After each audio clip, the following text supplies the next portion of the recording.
आज आप सुनेंगे करवा चौथ व्रत की संपूर्ण कथाएं। इसके साथ ही आप करवा चौथ की पूजा विधि और साथ में आरती भी सुनेंगे। तो चलिए शुरू करते हैं। सबसे पहले करवा चौथ की पूजा विधि। करवा चौथ पूजा करने के लिए घर के उत्तर पूर्व दिशा के कोने को अच्छे से साफ कर लें और लकड़ी की चौकी बिछाकर उस पर शिवजी, माँ गौरी और गणेश जी की तस्वीर या चित्र रखें। साथ ही उत्तर दिशा में एक जल से भरा कलश स्थापित कर उसमें थोड़े से अक्षत डालें। इसके बाद कलश पर रोली अक्षत का टीका लगाएं और गर्दन पर मोली बांध लें। 3 जगह 4 पूड़ी और 4 लड्डू लें। अब एक हिस्से को कलश के ऊपर, दूसरे को मिट्टी या चीनी के करवे पर और तीसरे हिस्से को पूजा के समय महिलाएं अपनी साड़ी या चुनरी के पल्ले में बांध लें। अब करवा चौथ माता के सामने घी का दीपक जलाकर कथा सुने। पूजा करने के बाद साड़ी के पल्ले और करवे पर रखे प्रसाद को बेटे या अपने पति को खिला दें। वहीं कलश पर रखे प्रसाद को गाय को खिला दें। पानी से भरे हुए कलश को पूजा स्थल पर ही रहने दें। चंद्रोदय के समय इसी कलश से जल से चंद्रमा को अर्घ दें और घर में जो कुछ भी बना हो उसका भोग चंद्रमा को लगाएं। इसके बाद पति के हाथों से जल ग्रहण करके व्रत का पारण करें। अब आप सुनेंगे करवा चौथ व्रत की पहली कथा। ये कहानी मुख्यतः करवा चौथ की कहानी के साथ ही सुनी जाती है। गणेश जी और अंधी बुढ़िया की कहानी का बहुत महत्व है, क्योंकि इसे सुने बिना करवा चौथ की कहानी अधूरी मानी जाती है। एक अंधी बुढ़िया थी जिसका एक लड़का और बहू थी। वह बहुत गरीब थी। वह अंधी बुढ़िया नित्य प्रतिदिन गणेश जी की पूजा किया करती थी। माई की पूजा से प्रसन्न होकर एक दिन गणेश जी भगवान साक्षात सन्मुख आकर बैठ गए और बोले कि बुढ़िया माई, तू प्रतिदिन निस्वार्थ भाव से मेरी पूजा करती है, जो चाहे सो मांग ले। बुढ़िया माई बोली, हे विघ्नहर्ता गणेश जी, भगवान मुझे तो मांगना ही नहीं आता, सो क्या मांगू। तब गणेश जी भगवान बोले कि माई, मैं कल आऊँगा, तू अपने बेटे बहू से पूछकर मांग ले। तब बुढ़िया ने अपने बेटे बहू से पूछा तो बेटा बोला कि माँ धन मांग ले, और बहू ने कहा कि माँ पोता मांग लो। तब बुढ़िया ने सोचा कि बेटा बहू तो अपने अपने मतलब की बातें कर रहे हैं। अतः उस बुढ़िया ने पड़ोसन से पूछा तो पड़ोसन ने कहा कि बुढ़िया माई, तेरी थोड़ी सी जिंदगी बची है, तू क्यों तो मांगे धन और क्यों तो मांगे पोता। तू तो केवल अपने दीदा गोड़ा मतलब आँखें और गोडे मांग ले, जिससे तेरा जीवन सुख से व्यतीत हो जाए। उस बुढ़िया माई ने बेटे, बहू तथा पड़ोसन की बात सुनकर घर में जाकर सोचा, जिससे बेटा बहू भी खुश हो जाए और मेरा भी भला हो, वह भी मांग लूं। जब दूसरे दिन गणेश जी भगवान आए और बोले, बुढ़िया माई मांग ले। गणेश जी भगवान के वचन सुनकर बुढ़िया माई बोली, हे विघ्नहर्ता, अन्न देवो, धन देवो, निरोगी काया देवो, अमर सुहाग देवो, दीदा गोडा देवो, सोने के कटोरे में पोते को दूध पीता देखूं, अमर सुहाग देव और समस्त परिवार को सुख देव, आपके श्री चरणों में मुझे स्थान देव। बुढ़िया की बात सुनकर गणेश जी बोले, बुढ़िया माँ, तूने तो मुझे ठग लिया और कहती है कि मांगना नहीं आता। जो कुछ तूने मांग लिया वह सभी तुझे मिलेगा। यूं कहकर गणेश जी भगवान अंतर ध्यान हो गए। हे गणेश जी भगवान, जैसा बुढ़िया माई को दिया वैसा सबको देना, वैसे ही सबको देना और सभी पर अपनी कृपा बनाए रखना। अब आप सुनेंगे करवा चौथ व्रत की दूसरी कथा। एक बार की बात है, एक साहूकार के साथ बेटे और एक बेटी थी। बेटी का विवाह हो चुका था। बेटी अपने मायके में आई थी। बेटी का नाम करवा था। सातों भाई अपनी इस इकलौती करवा बहन को बहुत गहरा प्यार करते थे। अपनी बहन का पूरा ध्यान रखते थे। जब करवा मायके में आई हुई थी तो एक दिन शाम को सभी भोजन करने के लिए बैठे। कार्तिक मास कृष्ण पक्ष की चतुर्थी तिथि थी। अतः घर में साहूकार की सभी बहुओं ने और साहूकार की बेटी करवा ने चौथ का व्रत रखा हुआ था।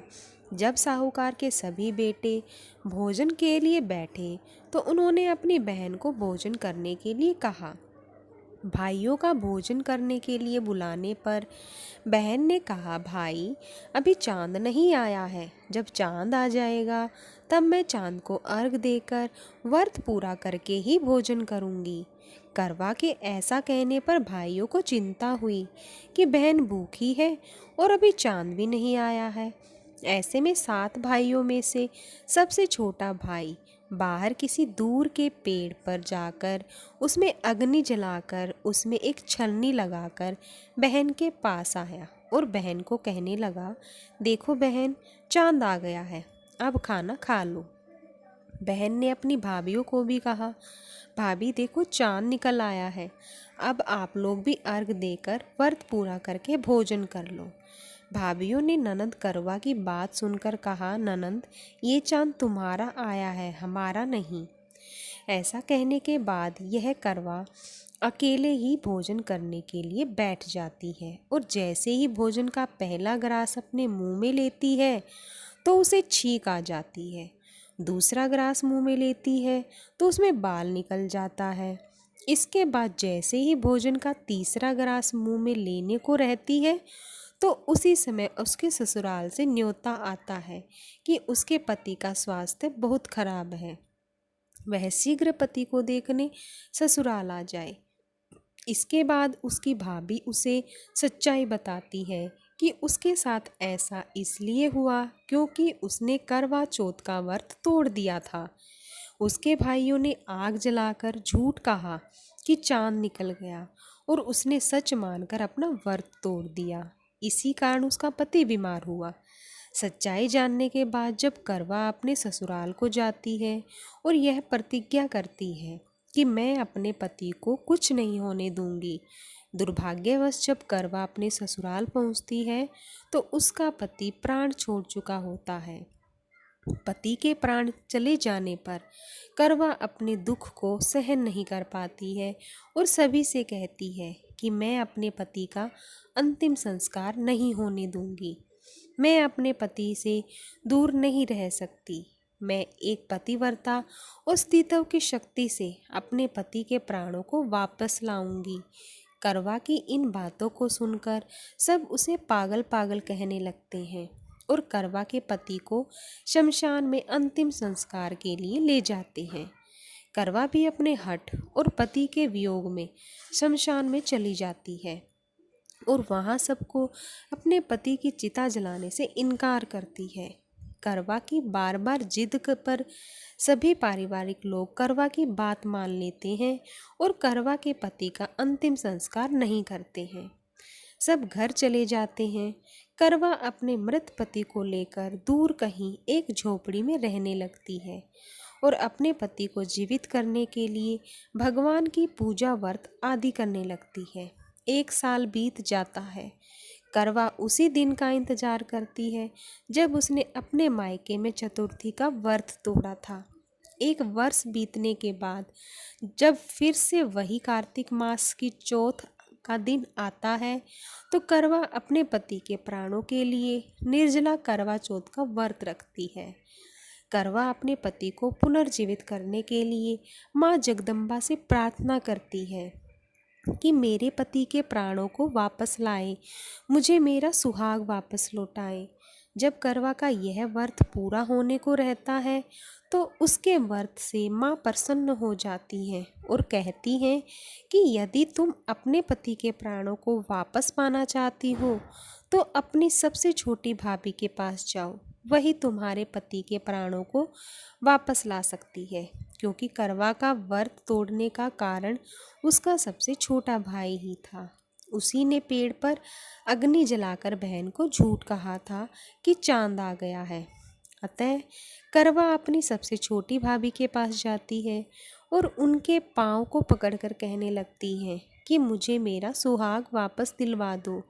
बार बार कहने से करवा की भाभी अपनी छोटी उंगली को चीरकर उससे रक्त अमृत निकालती है और करवा के पति के मुंह में डालती है। ऐसा करने पर करवा का पति जय गणेश जय गौरी, जय गणेश जय गौरी कहता हुआ पुनर्जीवित हो जाता है। इस प्रकार भगवान की कृपा से करवा का पति वापस आ जाता है। तब करवा माँ गौरी से प्रार्थना करती हैं कि हे माँ गौरी, जिस प्रकार आज आपने इस करवा को फिर से सुहागन बनाया और चिर सुहागन का वरदान दिया, ठीक उसी प्रकार हे माँ सभी स्त्रियों को सुहागन का वरदान मिले। अब आप सुनेंगे करवा चौथ की तीसरी कथा। एक बार पांडुपुत्र अर्जुन तपस्या करने नीलगिरी नामक पर्वत पर गए। इधर द्रौपदी बहुत परेशान थी। उनकी कोई खबर ना मिलने पर उन्होंने भगवान कृष्ण का ध्यान किया और अपनी चिंता व्यक्त की। कृष्ण भगवान ने कहा, बहना, इसी तरह का प्रश्न एक बार माता पार्वती ने शंकर जी से किया था। तब शंकर जी माता पार्वती को करवा चौथ का व्रत बताते हैं। इस व्रत को करने से स्त्रियां अपने सुहाग की रक्षा हर आने वाले संकट से वैसे ही कर सकती हैं जैसे एक ब्राह्मण ने की थी। प्राचीन काल में एक ब्राह्मण था। उसके 7 लड़के और एक गुणवती लड़की थी। एक बार लड़की मायके में थी, तब करवा चौथ का व्रत पड़ा। उसने व्रत को विधि पूर्वक किया। पूरे दिन निर्जला रही, कुछ खाया पिया नहीं। पर उसके सातों भाई परेशान थे कि बहन को प्यास लगी होगी, बहन को भूख लगी होगी, पर बहन चंद्रोदय के बाद ही जल ग्रहण करेगी। भाइयों से रहा नहीं गया। उन्होंने शाम होते ही बहन को बनावटी चांद दिखा दिया। एक भाई पीपल की पेड़ पर छलनी लेकर चढ़ गया और दीपक जलाकर छलनी से रोशनी उत्पन्न कर दी। तभी दूसरे भाई ने नीचे से बहन को आवाज़ दी, देखो बहन, चंद्रमा निकल आया है, पूजन कर भोजन ग्रहण करो। बहन ने भोजन ग्रहण किया। भोजन ग्रहण करते ही उसके पति की मृत्यु हो गई। अब वह दुखी हो विलाप करने लगी। तभी वहाँ से रानी इंद्राणी निकल रही थी। उनसे उसका दुख देखा ना गया। ब्राह्मण कन्या ने उनके पैर पकड़ लिए और अपने दुख का कारण पूछा। तब इंद्राणी ने बताया, तूने बिना चंद्र दर्शन किए करवा चौथ का व्रत तोड़ दिया, इसलिए यह कष्ट मिला। अब तू वर्ष भर चौथ का व्रत नियम पूर्वक करना तो तेरा पति जीवित हो जाएगा। उसने इंद्राणी के कहे अनुसार चौथ व्रत किया तो पुण्य सौभाग्यवती हो गई। इसलिए प्रत्येक स्त्री को अपने पति की दीर्घायु के लिए यह व्रत करना चाहिए। द्रौपदी ने यह व्रत किया और अर्जुन सकुशल मनोवांछित फल प्राप्त कर वापस लौट आए। तभी से अपने अखंड सुहाग के लिए हिंदू महिलाएं करवा चौथ का व्रत करती हैं। अब आप सुनेंगे करवा चौथ की चौथी कथा। पुराणों के अनुसार करवा नाम की एक पतिव्रता धोबिन अपने पति के साथ तुंगभद्रा नदी के किनारे स्थित गांव में रहती थी। उसका पति बूढ़ा और निर्बल था। एक दिन जब वह नदी के किनारे कपड़े धो रहा था, तभी अचानक एक मगरमच्छ वहां आया और धोबी के पैर अपने दांतों में दबाकर यमलोक की ओर ले जाने लगा। वृद्ध पति यह देख घबराया और जब उससे कुछ कहते नहीं बना तो वह करवा करवा कहकर अपने पति को पुकारने लगा। पति की पुकार सुनकर धोबिन करवा वहां पहुंची तो मगरमच्छ उसके पति को यमलोक पहुंचाने ही वाला था। तब करवा ने मगर को कच्चे धागे से बांध दिया और मगरमच्छ को लेकर यमराज के द्वार पहुंची। उसने यमराज से अपने पति की रक्षा करने की गुहार लगाई और साथ ही यह भी कहा कि मगरमच्छ को उसके इस कार्य के लिए कठिन से कठिन दंड देने का आग्रह किया और बोली, हे भगवान, मगरमच्छ ने मेरे पति के पैर पकड़ लिए हैं। आप मगरमच्छ को इस अपराध के दंड स्वरूप नरक भेज दे। करवा की पुकार सुन यमराज ने कहा, अभी मगर की आयु शेष है, मैं उसे अभी यमलोक नहीं भेज सकता।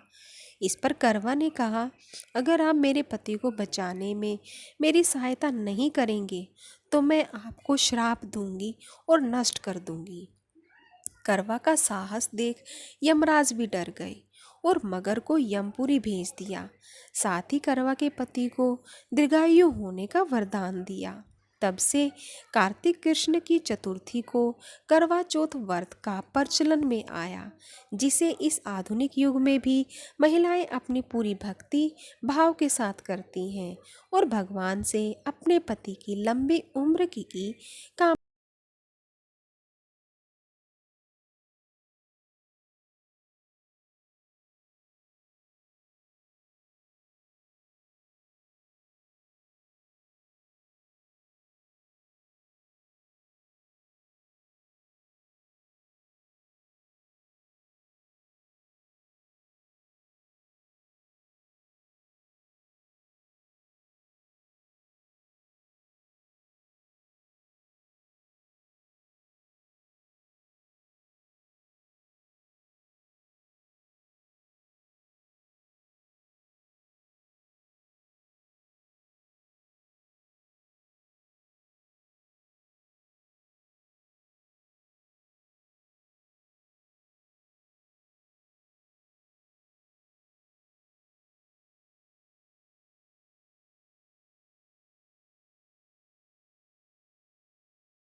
मैया होए सुहागिन नारी सुख संपत्ति पावे।